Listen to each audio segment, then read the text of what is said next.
Hi, this is Scott Garibay, and today we're going to be talking about night one of CNN's July 2019 debate. It is the second debate of the 2020 U.S. presidential Democrat primary race.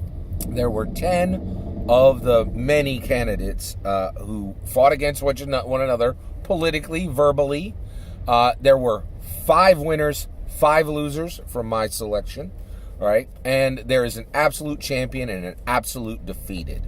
And I'm going to tell you all of that. Additionally, I'm going to give you 5 stingers, 5 political punches that landed from the winners, one from each one. All right, so let's talk about it. So I want to talk about the absolute defeated first, get that out of the way. The person who lost the most throughout the evening was absolutely Beto O'Rourke.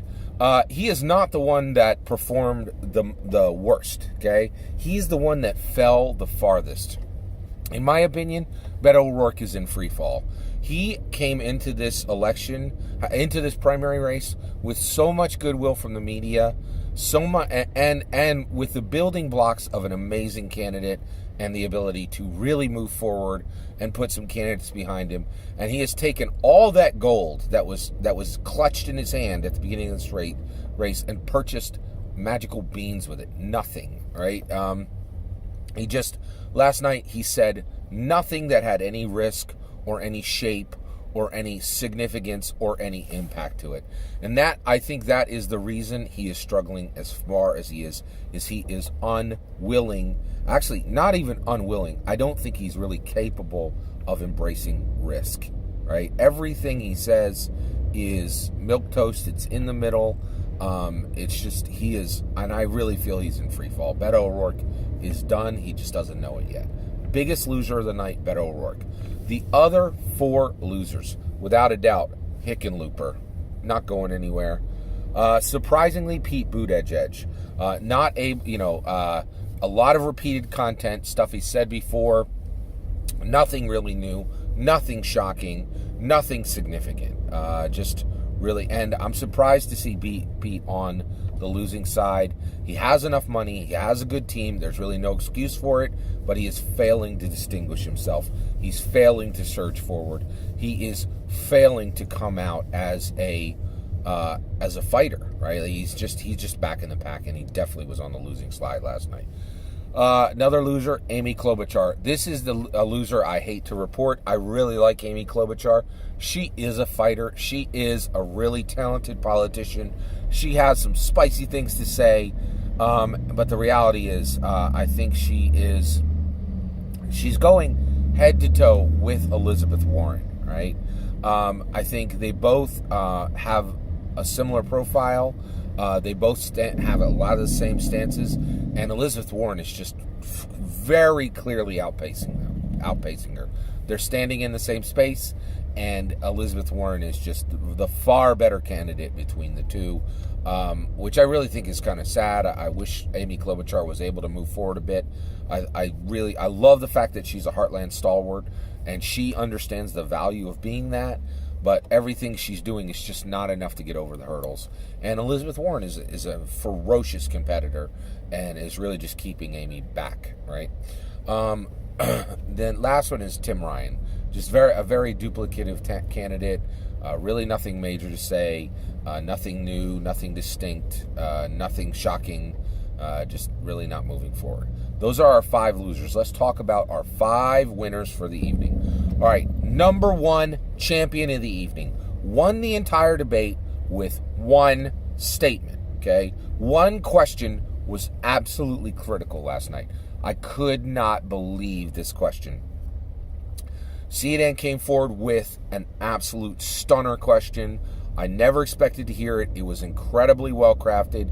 And I think the vast majority of the candidates on the stage did not recognize it for what it was, especially Elizabeth Warren. But the person who knocked this question out of the park was Steve Bullock. What was the question? The question was,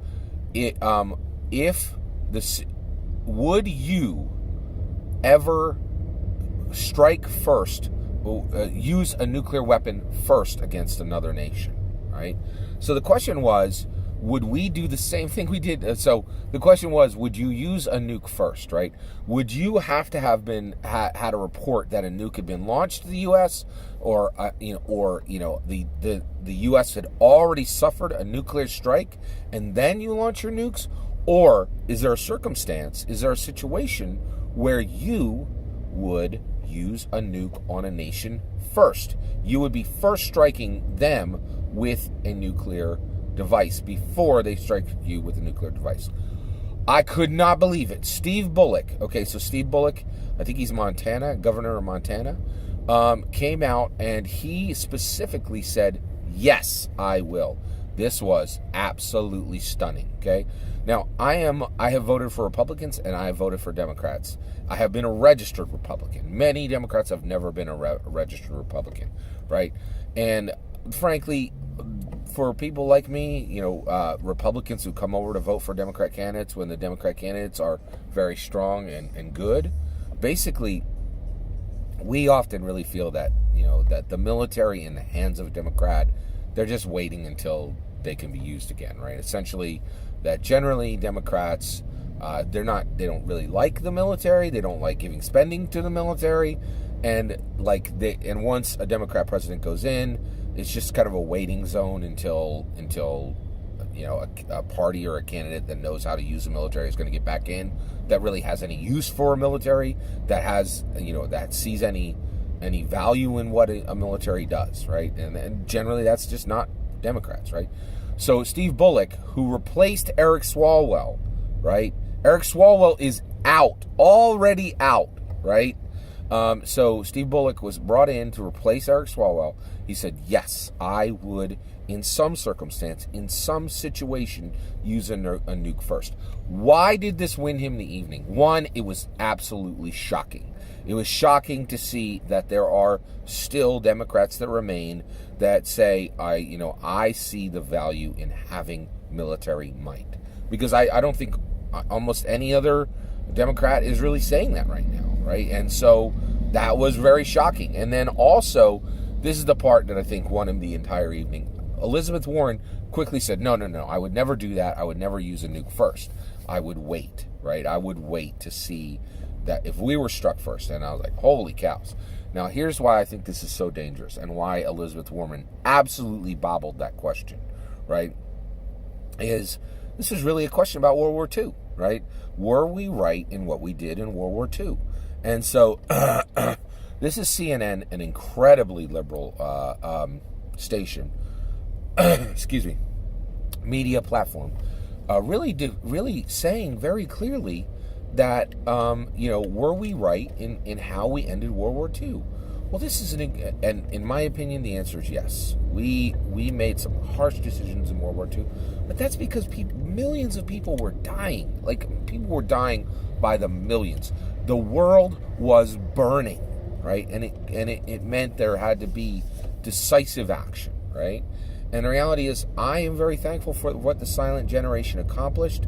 I am very thankful for the boomers, who are the children of the silent generation, who made that decision, right?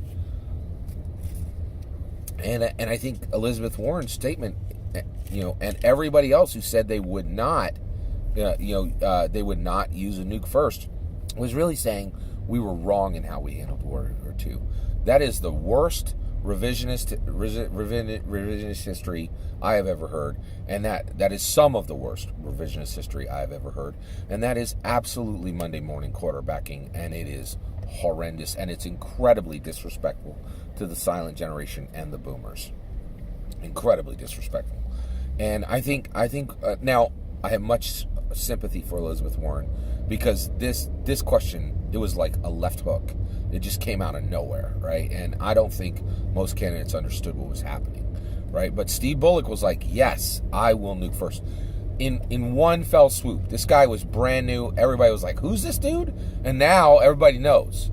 Steve Bullock's the one who will nuke first, right? Like that really set him apart from the field, and it won him the entire evening. It was the most shocking thing said in the entire evening. It said something about Steve Bullock, and it said something about the Democrat Party, that there are still people in the Democrat Party who understand what the military is for and are willing. And there's still some hawks in the Democrat Party, and I think everybody thought that there were no hawks left, right? So there you go. Winner of the entire evening was Steve Bullock. Let's talk about Marianne Williamson. Winner. Now, how on earth did Marianne Williamson, right, who Internet Today had declared as being able to gain every wine mom vote, right?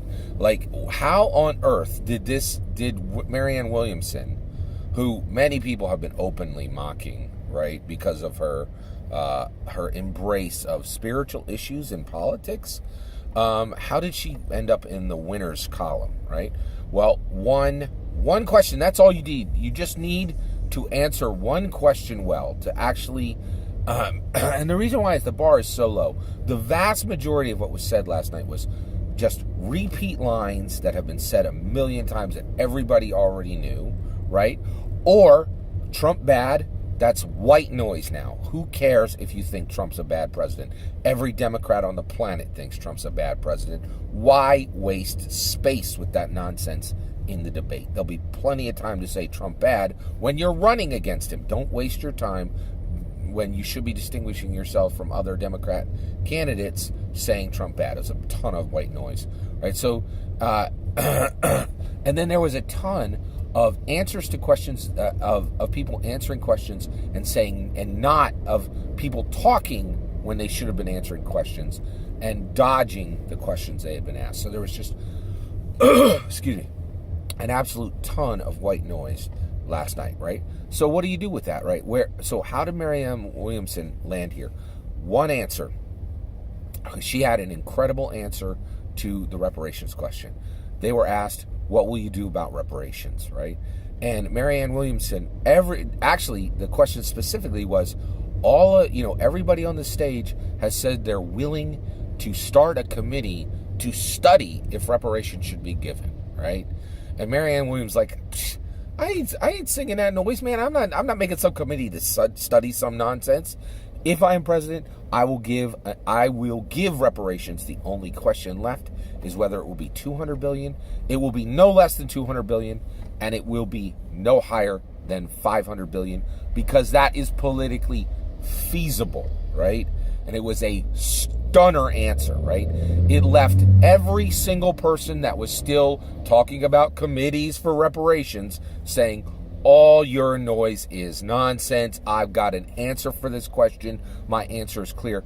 And it would be transformative for America. If there were reparations, right, for people whose ancestors had been slaves in America, and they were paid an amount of $200 billion to $500 billion, right?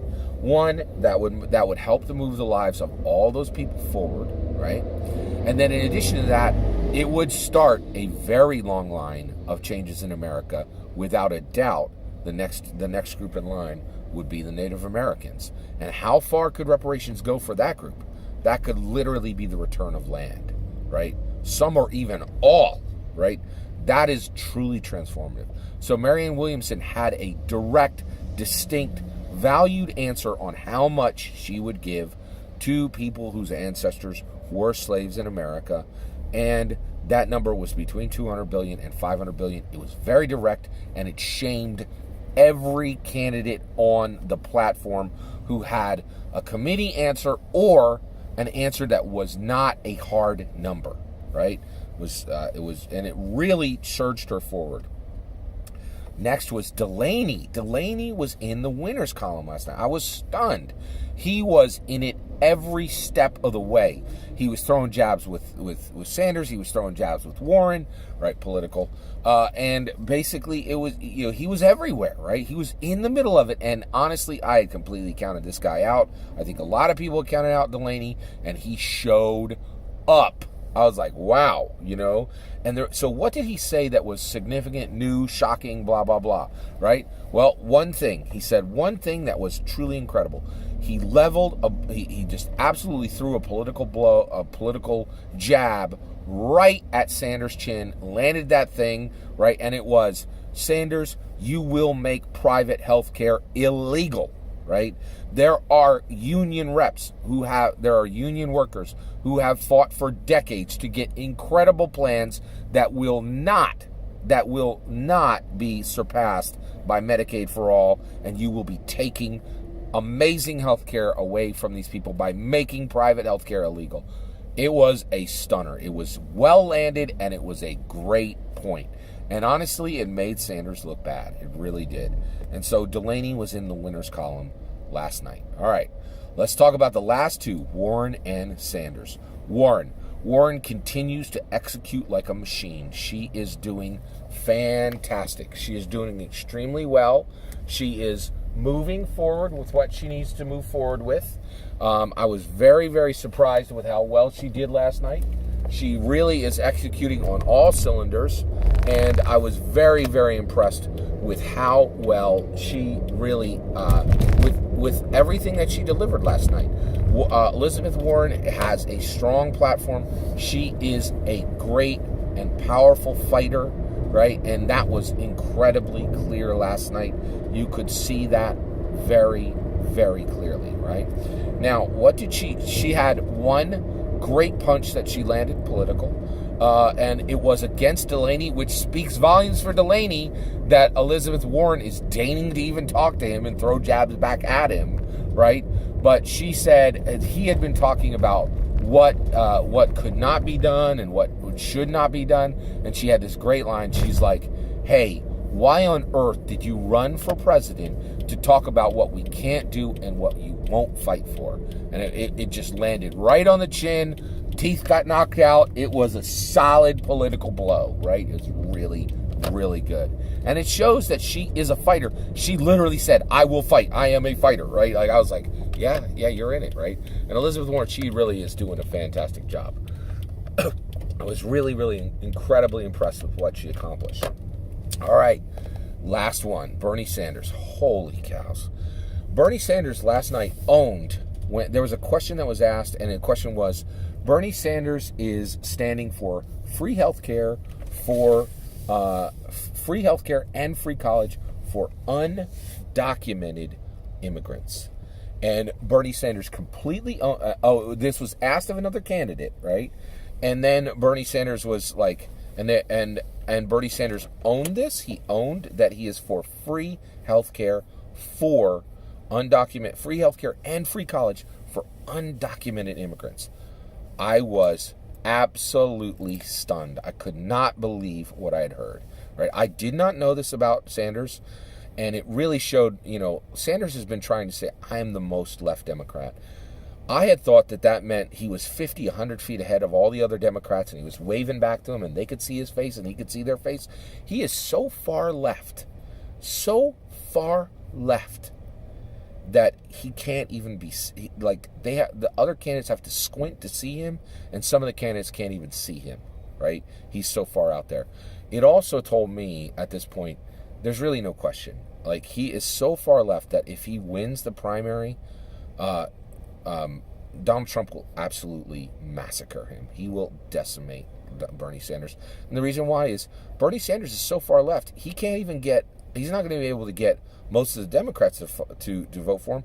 He's only going to capture the absolute most left Democrats, because when he says he is a Democrat socialist, that Democrat part is in 8-point font, and that socialist part is in 200-point font, right? It is huge, right? And I was stunned. I had no idea that while the rest of the candidates were debating on whether Americans should get free healthcare and free college, Bernie is way beyond that and is saying there should be free healthcare and free college for undocumented immigrants. How would that even work? Like, how can you interact with a person at the level of giving them books and dorms and classes for 4 years when they don't have? Well, the reality is the moment they arrive in the country, you'll be giving them documentation. They won't be citizens, but it'll be everything but the paper, right? And so, it was shocking. I couldn't believe how far left Bernie is. So that answered a lot. And I really appreciated that Bernie owns this. He does not shy away from declaring who he is. All of that is my opinion. I'd love to hear your opinion. Please let me know in the comments below. Please consider liking and subscribing, and have a wonderful millennium.